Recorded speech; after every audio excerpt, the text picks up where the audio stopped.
त्यांचे मी मनापासून आभार या ठिकाणी मानते। कोणाचं नाव राहून गेलं तर माहित नाही, दीपक बिडकर हे गेले काही महिन्यापासून आपलं सगळं इलेक्शनच्या आधी आपण पब्लिसिटीमध्ये खूप कमी पडायचो। मी कायम पडलेले, कारण काम करायचं पण ते काय प्रसिद्धीसाठी नाही म्हणून आपण पेपरला सुद्धा देत नाही। पण असं होतं काही जण कामच करत नाही, नुसतं प्रसिद्धीकडे लेटर देत असतात। मग आपल्याला लक्षात आलं निदान केलेलं काम तरी लोकांसमोर जाऊ दे, आणि ती वैयक्तिक गरज नाही, पक्ष म्हणून गरज आहे इलेक्शनच्या आधी।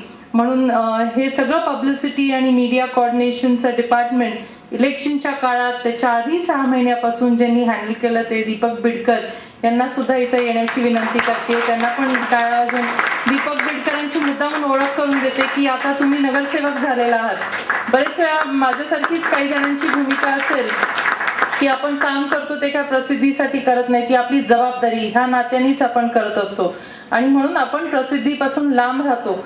पण आता लक्षात आलेलं आहे की निदान ठीक आहे, त्यांना छापायचं का नाही छापायचा हा दुसरा भाग झाला, पण एखादं वेगळं काम केलं, एखादं चांगलं काम केलं तर दीपक बिडकर किंवा तुमच्या माध्यमातून सुद्धा तुम्ही ते जरूर पत्रकारांपर्यंत पोचवा।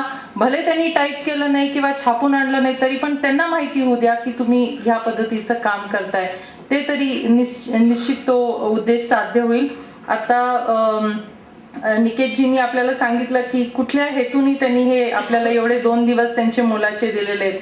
त्याचप्रमाणे ऋषिकेश आणि विनायक हे सुद्धा या ठिकाणी आलेत। हे शिबिर घेताना सुद्धा असं काय नुसतं फोनवर आम्ही सांगितलं नाहीये त्यांना या आणि शिबिर घ्या, त्याच्या आधी सुद्धा आम्ही त्यांच्या ऑफिसला जाऊन 3-3, 4-4 तास आम्ही डिस्कस करतो की काय विषय झाला पाहिजे, ह्यातनं आउटकम काय आला पाहिजे, कुठले विषय आपण